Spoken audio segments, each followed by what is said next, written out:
تبجیلات تحمیلات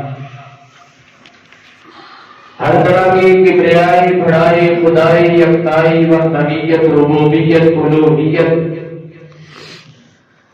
اللہ احکم الحاکمین ذو الجلال والاکرام کی ذات کے لیے خاص. اس کے بعد انگن طلاق آنات بے شمار بے حد و حساب درود و سلام امام الانبیاء خطیب الانبیاء امام اعظم خطیب اعظم رہبر اعظم قائد اعظم امامنا فی الدنیا و امامنا فی الآخرہ و امامنا فی الجنہ جناب احمد مجتبی محمد مصطفیٰ صلی اللہ علیہ وآلہ وسلم کی ذات گرامی کے لیے خاص. دوستوں بھائیوں اور بزرگوں، آج کے اس عظیم الشان خطبہ جمعۃ المبارک کے اندر میں آپ احباب کے سامنے جس موضوع پر چند گزارشات کرنا چاہتا ہوں وہ ہے اخلاق مصطفیٰ، کہ ہمارے پیغمبر کا اخلاق کیسا تھا اور ہمارا اخلاق کیسا ہونا چاہیے. صرف انہی دو چیزوں پر بات ہوگی اور بات مختصر ختم ہو جائے گی. سب سے پہلے تو اللہ تعالیٰ سے دعا ہے کہ اللہ تعالیٰ مجھے قرآن و سنت کے مطابق حق سچ بیان کرنے کی توفیق عطا فرمائے، اور اس کے بعد مجھ سمیت ہم سب کو اس پر عمل کرنے کی اور اس کو دوسروں تک پہنچانے کی بھی توفیق عطا فرمائے. دوستوں بھائیوں اور بزرگوں، اللہ تعالیٰ نے انسان کو پیدا کیا. پیدا کرنے کے بعد اللہ تعالیٰ نے انسان کو اکیلا نہیں چھوڑا، بلکہ اس کی رہنمائی کے لیے کہ انسان نے زندہ کیسے رہنا ہے، زندہ رہ کر کے کرنا کیا ہے، انسان کی زندگی کا مقصد کیا ہے، یہ سارا کچھ اللہ تعالیٰ نے قرآن کے اندر بتلا دیا. جس طرح اللہ تعالیٰ نے قرآن کے اندر فرمایا وَمَا خَلَقْتُ الْجِنَّ وَالْإِنسَ إِلَّا لِيَعْبُدُونَ. اللہ تعالیٰ کہتے ہیں کہ میں نے جنوں اور انسانوں کو اس دنیا کائنات میں صرف اور صرف اسی لیے بسایا ہے کہ وہ میری عبادت کریں. اب سوال پیدا ہوا کہ عبادت کرنی کس طرح تھی، عبادت کا طریقہ کار کیا تھا، عبادت کے معنی کیا تھے. یہ بہت بڑا سوال پیدا ہوا. اس سوال کے جواب کے لیے اللہ تعالیٰ نے انبیاء اور رسول کا سلسلہ جاری کر دیا، جس کے بعد جس پوری لڑی کے آخری موتی اللہ تعالیٰ کے محبوب پیغمبر حبیب کبریا پیغمبر آخر الزمان خاتم الانبیاء جناب محمد رسول اللہ صلی اللہ علیہ وسلم کو اللہ تعالیٰ نے ہمارے اندر مبعوث فرمایا تاکہ وہ ہماری رہنمائی کر سکے اور ہم ان کی رہنمائی حاصل کر کے اپنی زندگی کا مقصد پورا کر سکیں اور جہنم سے آزادی حاصل کر کے جنت کی طرف جا سکیں. اب یہ جو ہمارے پیر و مرشد ہیں، ہمارے اللہ تعالیٰ کے بھیجے ہوئے پیغمبر ہیں، نبی ہیں، رسول ہیں، انہوں نے ایک ایک لمحے کے لیے ہمیں اکیلا نہیں چھوڑا. ہر چیز کا شریعت کے اندر ہمیں بتلا دیا کہ آپ نے سونا اس طرح ہے، جاگنا اس طرح ہے، اٹھنا اس طرح ہے، بیٹھنا اس طرح ہے، چلنا اس طرح ہے، معاملات اس طرح طے کرتے ہیں، عبادت اس طرح ہوگی، اور رسالت کیا ہے، توحید کیا ہے، سارا کچھ بتلا دیا. اور اسی کے اندر ایک بہت ہی اہم اور ضروری چیز ہے اخلاق. انسان کی زبان، انسان کا کردار، ظاہری کردار، باطنی کردار، کہ یار یہ انسان ہے کیسا، یہ رہتا کیسا ہے، اس کا رہن سہن کیسا ہے. پیغمبر نے ہمیں سمجھا دیا، اور پیغمبر نے اور پیغمبر کی جماعت نے یعنی صحابہ کرام نے ہمیں کر کے بھی دکھلا دیا. آج ہم نے اپنے اخلاق کو درست کرنا ہے، اپنے اخلاق کو اس طرح کرنا ہے کہ ہر بندہ ہم سے ملے، ہم سے سلام دعا کرے اور وہ خود بخود ہماری تعریف کر اٹھے کہ یہ واقعہ تن ہی پیغمبر کا پروانہ ہے، یہ واقعتاً ہی شریعت پر عمل کرنے والا ہے، اور وہ کس طرح ہو کس طرح سکتا ہے؟ وہ اس طرح ہوگا کہ انسان پہلے دیکھے کہ میں نے جو کام کرنا ہے اس کا آئیڈیل کون سا ہے، ہم نے رہبر کس کو پکڑنا ہے۔ مثال کے طور پر دنیا داری ہے، ہم نے کام شروع کیا، یہ اسپیکروں کا کام کر لیں، کام شروع کرنا ہے، کاروبار کرنا ہے، سب سے پہلے ہمیں ہدایات چاہیے، ہمیں کس چیزوں کی ضرورت ہوگی، دکان ہماری کہاں چل سکتی ہے، کیسے ہم نے رابطے کرنے ہیں، کیسے ہمارا سامان سیل ہوگا۔ ان ساری چیزوں کے لیے ہم نے ایک اپنا دوست بنایا، ہم نے ایک اپنا آئیڈیل بنایا، ایک اپنا رہنما بنایا، اور بنایا اسے جو پہلے یہ کام کر چکا ہے۔ ہم نے اس کے ساتھ دوستی کی، ہم نے اس سے پوچھا یار میں یہ کام کرنا چاہتا ہوں، کس طرح کر سکتا ہوں، میں آگے کس طرح بڑھ سکتا ہوں۔ وہ آپ کو ٹرکس بتاتا ہے، وہ آپ کو طریقے بتلاتا ہے، پھر آپ اس کے طریقوں پر عمل کرتے ہیں اور آپ کامیاب ہو جاتے ہیں۔ بالکل اسی طرح آج ہم نے اپنے اخلاق کو درست کرنا ہے، اپنے ظاہری اور باطنی اخلاق کو درست کرنا ہے، اور اس کو درست کرنے کے لیے ہمیں ایک آئیڈیل بنانا پڑے گا، ہمیں ایک رہبر اور رہنما بنانا پڑے گا۔ اور رہبر اور رہنما اگر اس سلسلے میں ہم نے بنانا ہے تو سب سے بڑا رہبر اور رہنما مصطفیٰ کے علاوہ کوئی نہیں ہو سکتا۔ ہمارے پیارے پیغمبر، ہمارے پیر و مرشد جناب محمد الرسول اللہ صلی اللہ علیہ وسلم نے اور ان کی صحابہ کی جماعت نے ہمیں یہ کر کے دکھلا دیا۔ پھر ہم نے دیکھنا چاہا، ہم نے پرکھنا چاہا کہ اگر پیغمبر کا اخلاق اتنا وسیع تھا، اتنا عریض تھا، اتنا اچھا تھا، اتنا بلند تھا، وہ کس طرح کا تھا، رہن سہن ہے کیسا تھا۔ ہم نے کن سے پوچھا؟ جنہوں نے صحابہ کرام نے پیغمبر کو دیکھا۔ ہم نے صحابہ کرام کی جواب سے سوال کیا کہ ہمیں پیغمبر کے اخلاق کے بارے میں واضح کیجیے، ہم اپنا اخلاق بھی ویسا بنانا چاہتے ہیں جس طرح پیغمبر کی شخصیت ایک کارآمد شخصیت تھی، ہر کسی کے سامنے قابل قبول اور قابل ترین شخصیت تھی۔ ہم بھی ویسا بننا چاہتے ہیں اپنی سوسائٹی میں، اپنے محلے میں، ہم اپنی عزت بنانا چاہتے ہیں، کس طرح بنائیں گے؟ ہم نے سوال کر دیا۔ تو یہاں سے ہمارا آج کا موضوع شروع ہو چکا۔ اب اس کو ذرا غور سے سنیے گا کہ اخلاق کے اندر سب سے پہلی چیز میں آپ کو یہ بتلانا چاہتا ہوں کہ اخلاق دو قسم کا ہے۔ یہ صرف لکھنے میں ایک قسم کا ہے اور پڑھنے میں دو قسم کا آتا ہے۔ لکھنے میں اخلاق لکھ دیا، لیکن پڑھنے میں ایک لفظ زبر کے ساتھ اخلاق ہوتا ہے، ایک لفظ زیر کے ساتھ اخلاق ہوتا ہے۔ اب اخلاق اور اخلاق میں فرق کیا ہے؟ پہلے ہمیں اس چیز کا پتہ ہونا چاہیے جس چیز پر ہم نے پوری بات کو سمجھنے کی کوشش کرنی ہے۔ اخلاق اور اخلاق کہتے ہیں زیر کے ساتھ، اخلاق کہتے ہیں پوشیدہ چیز کو، پوشیدہ کپڑے کو، ضائع چیز کو۔ ایک چیز ضائع ہو گئی، پوشیدہ ہو گئی، استعمال شدہ ہے۔ اور اخلاق کہتے ہیں انسان کے کردار کو۔ اس لیے یہ بات ذہن نشین فرما لیجیے کہ اصل لفظ اخلاق نہیں ہے اس بندے کا اخلاق بہت اچھا ہے، نہیں، اصل جملہ یہ ہے کہ اس بندے کا اخلاق بہت اچھا ہے۔ یہ بھی ذہن نشین فرما لیجیے۔ دوسری چیز، آگے بات کو بڑھائیے۔ اللہ تعالیٰ نے اپنے قرآن کے اندر ارشاد فرمایا کہ لقد کان لکم فی رسول اللہ اسوۃ حسنہ، کہ پیغمبر نے فرمایا کہ جو یہ اخلاق ہے، اللہ تعالیٰ نے اپنے قرآن کے اندر ارشاد فرمایا لقد، البتہ تحقیق پکی اور ٹھنڈی بات ہے، لکم تمہارے لیے، یہ کسی اور کے لیے نہیں ہے، امت محمدیہ کے لیے، امت مسلمہ کے لیے یہ اللہ تعالیٰ نے اعلان کیا ہے کہ امت مسلمہ خوش نصیب اور خوش بخت لوگ ہو کہ تمہارے لیے فی رسول اللہ، اللہ کے رسول میں اسوۃ حسنہ، یہ آپ کے لیے بہترین نمونہ ہے، یہ آپ کے لیے بہترین آئیڈیل رہبر اور رہنما ہے۔ دین کے کام میں، دنیا کے کام میں آپ نے جو بھی کام کرنا ہو، آپ نے رہبر اور رہنما کس کو پکڑنا ہے؟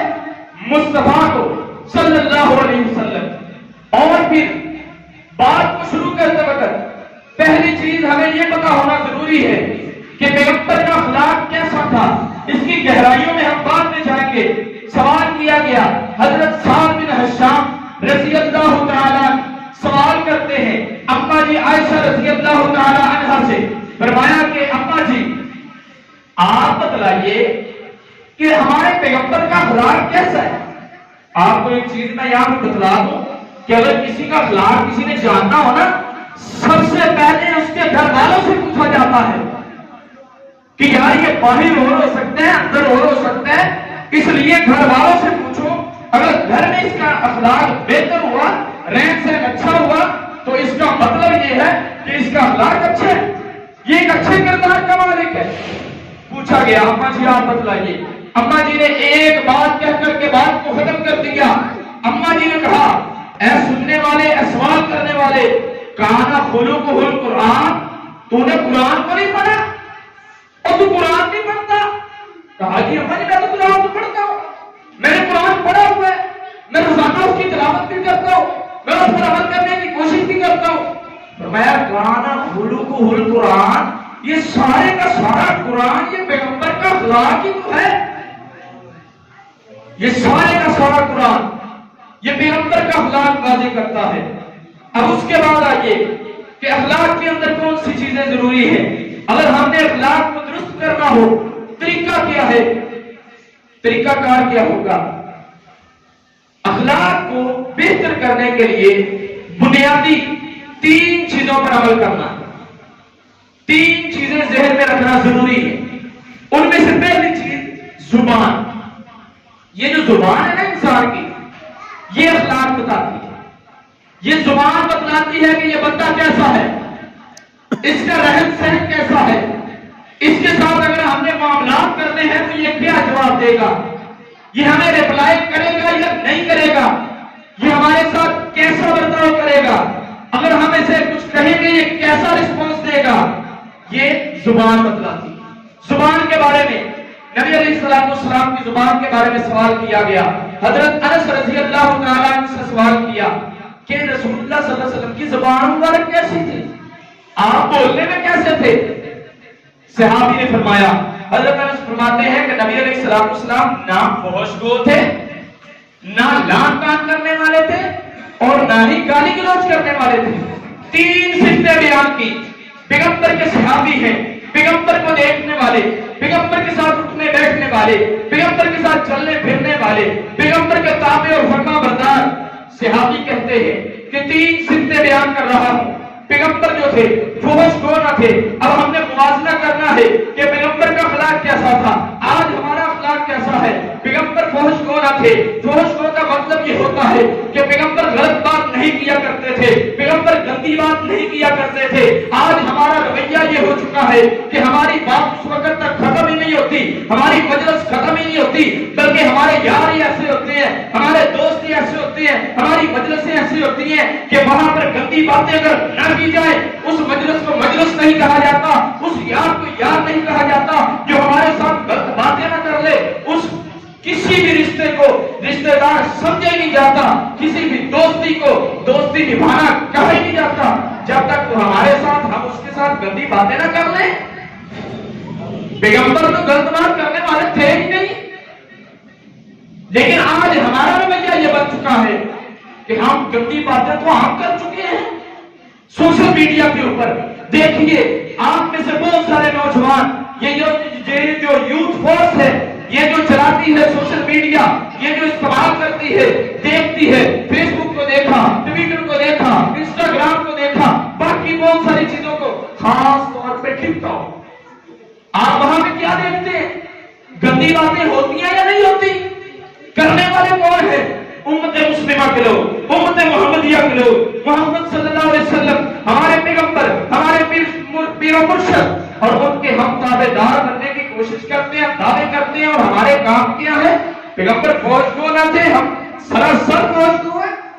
اس لیے ہمیں چاہیے کہ ہمیں فوج کو اسے باز آنا چاہیے. دوسری سے پیغمبر لعن طعن کرنے والے نہیں تھے. اب میں یہاں پہ آپ کو کچھ نہیں بتانا چاہتا کیونکہ فوج گوئی کا شاید آپ کو مطلب نہیں پتا تھا، لیکن لعن طعن کرنے والے کا آپ تاریخ بھی پتا ہے، اور یہ بھی پتا ہے کہ ہمارا رویہ کیا ہو چکا ہے. ہم نے بات کوئی بھی کرنی ہو، ہماری بات ختم ہی نہیں ہوتی جب تک ہم لعنت نہ ڈال دیں. اور پھر ہمارے ہاں اتنی مہنگائی ہونے کے باوجود بھی ہماری لعنت سستی نہیں ہوئی. اسی حالے بھی کہتے ہیں اللہ خود ہی لعنت. بہت غلط بات ہے. پیغمبر تو لعنت کے پاس بھی نہیں گزرتے تھے، لیکن ہمارا رویہ یہ ہے، ہم نے کوئی بھی بات کرنی ہو، ہم نے کسی نے کچھ بھی کہنا ہو، ہم پہلے کہتے ہیں لعنت کرتے تھے. بہت غلط بات ہے. پیغمبر لعن طعن کرنے والے نہیں تھے. ہمیں بھی لعن طعن سے بچنا چاہیے، ہمیں بھی اس چیز سے دور رہنا چاہیے. تیسری صفت فرمایا کہ پیغمبر جو تھے وہ بے حیا نہیں تھے، وہ فحش گو نہیں تھے. پہلی صفت. دوسری صفت یہ ہے کہ وہ لعن طعن کرنے والے نہیں تھے، اور تیسری صفت یہ ہے کہ وہ گالی گلوچ نہیں کرتے تھے. اب دیکھیے ہمارا رویہ کیا ہے، آپ خود بتلائیے، سوچئے، ذہن میں یہ بات لے کر کے آئیے کہ ہماری بات اس وقت تک ختم ہو جاتی ہے جب تک ہم گالی نہ دیں. ہمارا رویہ یہ ہو چکا ہے، بات کرنے سے پہلے بھی گالی، بات کرنے کے بعد بھی گالی. بات کوئی نہیں ہوتی، ایک عام سی بات، ایک سادی سی بات، لیکن اس سے فائدہ نہیں تھا، ہمیں ثواب نہیں ملنا تھا اور گناہ بھی نہیں ہونا تھا. لیکن جب ہم نے اسی بات کے شروع میں، درمیان میں، آخر میں جب ہم نے اس میں ایک گالی کو ایڈ کر دیا، ثواب کو ہمیں پہلے ہی نہیں ملنا تھا، ہمیں اس کے خلاف گناہ ملا، بدیاں ملی، برائیاں ملی، اور ہم نے اپنا جنت کی طرف جانے والا راستہ آسان کرنے کی کوشش کی. اس لیے گالی سے بچنا چاہیے.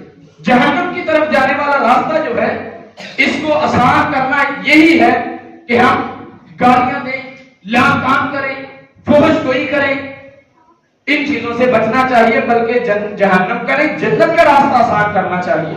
اس کے بعد صحیح مسلم کے اندر روایت موجود ہے، حضرت ابو ہریرہ جو محدث تھے، محدث صحابی تھے، ان سے سوال کیا گیا، ان سے کہا گیا کہ پیغمبر کے بارے میں کوئی بات بتلائیے. انہوں نے فرمایا کہ ایک وقت ایسا آیا، مشرکین مکہ نے پیغمبر کو بہت تنگ کیا، پتھر مارے اور گالی گلوچ کی، برا بھلا کہا، مجنون کہا، دیوانہ کہا، بہت کچھ کہا. ہم سے رہا نہ گیا، صحابہ کی زبان سے رہا نہ گیا. صحابہ نے کہا اے اللہ کے رسول، آپ ان کے لیے بد دعا کر دیجئے. آپ ان کے لیے بد دعا کریں گے، یہ نیست و نابود ہو جائیں گے، ان کا بچے گا کچھ نہیں. آپ آسانی والی زندگی آرام اور آرائش کے ساتھ گزارنے لگیں گے. سنیے اس وقت میرے پیغمبر نے کیا کہا تھا. میرے پیغمبر نے فرمایا اے صحابہ کی جماعت سنو، غور سے سنو، کانوں کو کھول کر سنو. فرمایا انی لم ابعث لعانا، فرمایا کہ میں کسی پر لعن طعن کرنے کے لیے نہیں آیا، میں لوگوں کے لیے بد دعا کرنے والا نہیں بنایا گیا، بلکہ وَإِنَّمَا بُعِثْتُ رَحْمَةً، میں تو رحمت بنا کر کے بھیجا گیا ہوں. میں کس طرح لوگوں پر لعن طعن کروں، میں کس طرح لوگوں کو بد دعائیں دوں، جبکہ میں تو رحمت للعالمین بنا کر کے بھیجا گیا ہوں. اللہ تعالیٰ نے دوسرے مقام پر قرآن کے اندر ارشاد فرمایا وَمَا أَرْسَلْنَاكَ إِلَّا رَحْمَةً لِلْعَالَمِينَ. حضرات یہاں پر ایک بات میں آپ کو بتلانا چاہتا ہوں کہ پیغمبر، سب سے پہلی چیز، پیغمبر رحمت للعالمین بن کر آئے ہیں. اس کا سادہ سا مطلب یہی ہے کہ پیغمبر رحمت للعالمین بن کر آئے ہیں. لیکن اس کا جو مفہوم ہے، اس کا جو مطلب ہے، اس کا جو فہم ہے، اس کو سمجھنے کی کوشش کریں گے کہ پیغمبر رحمت بن کر آئے ہیں. کس کے لیے بن کر آئے ہیں؟ کیا ایک ہستی کے لیے بن کر آئے ہیں، ایک آدمی کے لیے بن کر آئے ہیں؟ ایک اس مسجد کے لیے بن کر آئے ہیں، ایک گھر کے لیے بن کر آئے ہیں، ایک فیملی کے لیے بن کر آئے ہیں، ایک محلے کے لیے بن کر آئے ہیں، ایک گلی کے لیے بن کر آئے ہیں، اگر آپ پیغمبر رحمت بن کر کے آئے ہیں، کیا ایک صوبے کے لیے، ایک شہر کے لیے، ایک ملک کے لیے، دنیا کے کچھ حصے کے لیے، کیا اکیلے مشرق کے لیے، کیا اکیلے مغرب کے لیے آقا رحمت کس کے لیے بن کر آئے ہیں؟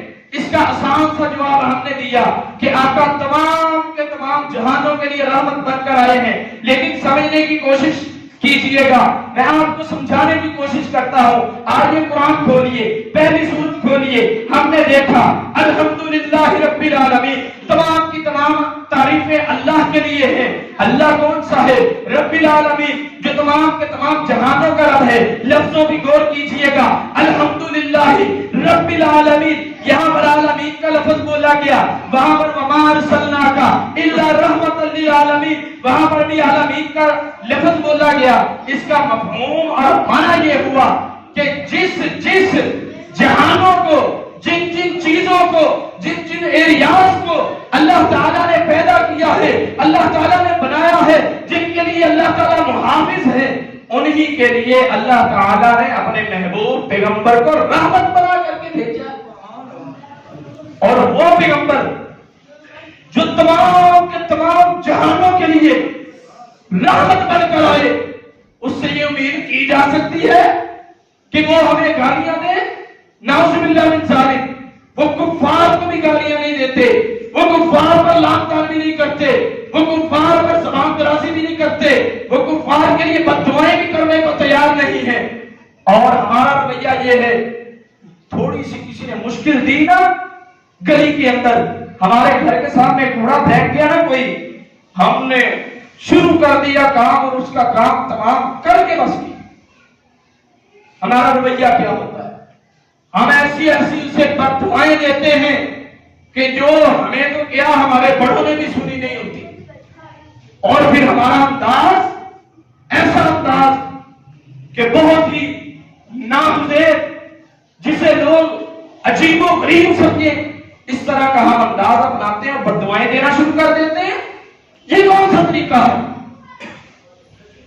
اس لیے ہمیں ان چیزوں سے بھی باز آنا چاہیے۔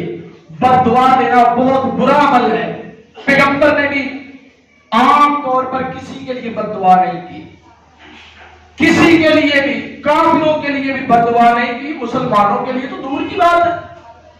ہمارے بھائی ہوتے ہیں، ہمارے رشتہ دار ہوتے ہیں، ہمارے عزیز و اقارب ہوتے ہیں، ہمارے دوست یار ہوتے ہیں، ہمارے گھر والے کوئی بھی ہو، ہم اگر اس کے ساتھ تھوڑی سی ناراضگی کا اظہار کر دیں، بس ہمارا کام ہے کہ شروع ہو جاؤ۔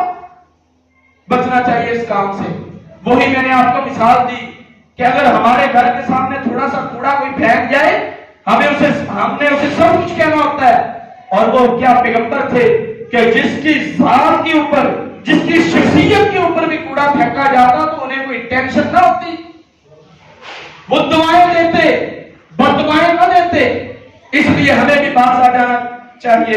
اور اس کے بعد صحیح مسلم کے اندر موجود ہے روایت کہ جب پیغمبر گھر میں داخل ہوتے تو آہستہ آواز کے ساتھ سلام کرتے۔ پوچھا گیا کہ آپ اونچی آواز سے بھی سلام کر سکتے ہیں، اسپیشل آہستہ آواز سے کیوں کرتے ہیں؟ جواب ملا کہ میں اس لیے کرتا ہوں کہ جو لوگ اٹھے ہوئے ہیں گھر میں وہ سلام کا جواب دے دیں، اور جو سوئے ہوئے ہیں ان کی نیند میں خلل نہ آئے۔ یہ ہے پیغمبر کا رویہ۔ ہمارا رویہ دیکھیے، ہمارا رویہ کیا ہے؟ اصل میں ہر جگہ پہ مجھے وضاحت کرنے کی ضرورت نہیں، کیونکہ یہ ہمارا معاشرہ ہے، ہم رہتے ہیں، یہ ہمارا ایک کلچر ہے، یہ ہمارا ایک دائرہ ہے، ہم اس کو جانتے ہیں کہ ہم اس میں کس طرح رہ رہے ہیں۔ یہ خود بخود سمجھتے جائیے گا کہ پیغمبر نے سلام بھی اس لیے آہستہ کہا کہ جو سویا ہوا ہے وہ اس کی نیند میں خلل نہ آئے، اس کی نیند خراب نہ ہو، وہ ڈسٹرب نہ ہو۔ اور ہمارا رویہ یہ ہے، ہم خود جان بوجھ کر اس پر پانی پھینک دیتے ہیں، ہم جان بوجھ کر اس کو تنگ کرنا شروع کر دیتے ہیں جو سویا ہوا ہو، ہم اس کی نیندیں خراب کرتے ہیں۔ اور پھر آگے چلیے، صحیح بخاری کے اندر حدیث موجود ہے، غزوہ حنین کے موقع پر مال اکٹھا ہوا نا، دیہاتی لوگ تھے، وہ نبی علیہ الصلوۃ والسلام کے پاس آئے. ہمیں بھی جلدی ہوتی ہے نا، ہمارا تو سابقہ یہ ہے کہ گلی کے اندر کوئی چیز بانٹ رہا ہو نا، ہم اس کے پیچھے ایسے دوڑ جاتے ہیں کہ پتہ نہیں یہاں سے اگر نہ ملی تو پتہ نہیں کیا ہوگا. مال آیا، دیہاتی لوگ تھے، دوڑے صحابہ کے پاس گئے، وہ مل جل کر پیغمبر کے پاس گئے، ہمیں مال دیجئے، ہمیں مال دیجئے، ہمارا یہ حصہ بنتا ہے، ہمارا اس طرح کا بنتا ہے، ہم نے یہ کیا ہے، اس حساب سے ہمارا اتنا بنتا ہے. سوال و جواب کرنے لگے اور پیغمبر کو دھکا لگا. اور یہ حدیث کے الفاظ ہیں کہ پیغمبر بیری کے درخت کے ساتھ جا کر ٹکرا گئے. اس موقع پر بھی پیغمبر نے غصے کا اظہار نہیں کیا، پیغمبر نے اپنی زبان کو کنٹرول میں رکھا اور اپنے اچھے اخلاق کا، اچھے کردار کا مظاہرہ کرتے ہوئے فرمایا، اے لوگوں، میں بخیل، جھوٹا اور بزدل نہیں ہوں، میرے پاس جو مال آیا ہے میں تجھے ہی دوں گا، کنجوسی نہیں کروں گا. اگر میرے پاس مال آیا ہے میں جھوٹ بول کر اپنے پاس نہیں رکھوں گا، میں بزدل بھی نہیں ہوں، اس لیے صبر اور تحمل سے کام لے. آج ہمارے ساتھ کیا ہوتا ہے، کوئی مذاق میں بھی ہمارا گریبان پکڑ لے نا تو ہم اس کا گریبان سیریس ہو کر کے پکڑ لیتے ہیں، 2 تھپڑ لگا لیتے ہیں کہ تیری جرت کیسی ہوئی، تو نے میرے ساتھ ایسا مذاق کیا. اور پھر آگے چلیے. دوسری چیز ہے، پہلی چیز تھی زبان، دوسری چیز ہے دل. دل کے لیے 3 چیزوں کی ضرورت ہے. 3 چیزیں بہت ہی ٹھیک ٹھاک ہونی چاہیے، اس کے بعد آپ کا دل ٹھیک ہوگا اور اس کے بعد آپ اچھے اخلاق اور کردار کے مالک بن سکیں گے. وہ 3 چیزیں، پہلی یہ ہے کہ دل کی صفائی ہونا بہت ضروری ہے. صحابہ تھے نا جو، وہ دوسرے صحابہ کے بارے میں، کفار کے بارے میں آ کر کے نبی علیہ السلام کو بتلاتے ہیں کہ وہ جو کافر ہے، وہ جو منافق ہے، وہ آپ کے بارے میں یہ سوچ رہا ہے، وہ آپ کے بارے میں فلاں فلان کر رہا ہے. تو پیغمبر نے انہیں کہا، اے صحابہ کی جماعت سن لو، آپ مجھے اس طرح کی باتیں نہ بتلایا کرو، کیونکہ میں ہر کسی کے بارے میں اپنے دل کو صاف رکھنا چاہتا ہوں.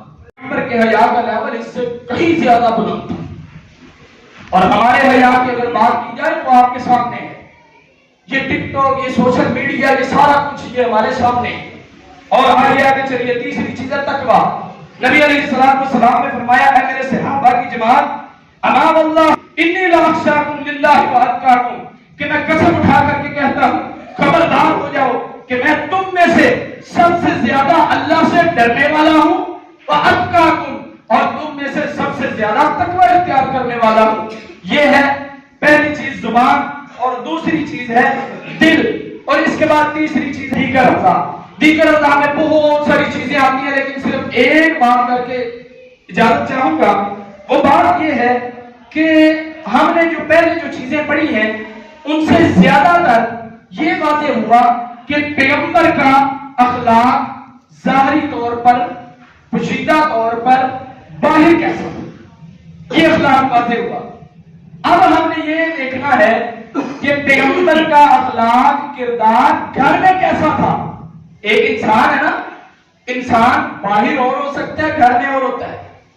میں نے ایسے انسان خود دیکھے ہیں، مشاہدہ کیا ہے، تجربہ کیا ہے کہ وہ انسان گھر کے اندر لڑتے ہیں، گھر کے اندر جھگڑتے ہیں، گالی گلوچ کرتے ہیں، لیکن جس وقت گھر سے باہر جاتے ہیں، گھر سے لڑ کر شخص آیا اور باہر گیا، اپنے دوست کے ساتھ ملا، اس طرح ہنس رہا ہے، پتہ ہی کوئی نہیں کچھ ہوا کہ نہیں. ارے کرے اس ہنسنے کا کیا کرے، تو منہ پہ ہنسنے والا شخص ہے، تو اس کے بعد جب گھر میں جاتا ہے تیرا رویہ کیا ہوتا ہے. تیرے رویے کا اس اخلاق کا کوئی فائدہ نہیں، تو منہ پہ ہنستا ہے. اپنے جلوت کو، خلوت کو، گھر کو، باہر کو ایک جیسا بنائے. ہمارے استاد حضرت مولانا عبدالرشید مجاہد آبادی حفظہ اللہ، وہ اکثر کہا کرتے ہیں، اپنی ہر تقریر اور ہر خطبے میں کہا کرتے ہیں کہ اللہ کے بندو ایک جیسے ہو جاؤ، اندر سے بھی ایک جیسے ہو جاؤ، باہر سے بھی ایک جیسے ہو جاؤ، دل و دماغ کو ایک کر لو، دو نہ کرو.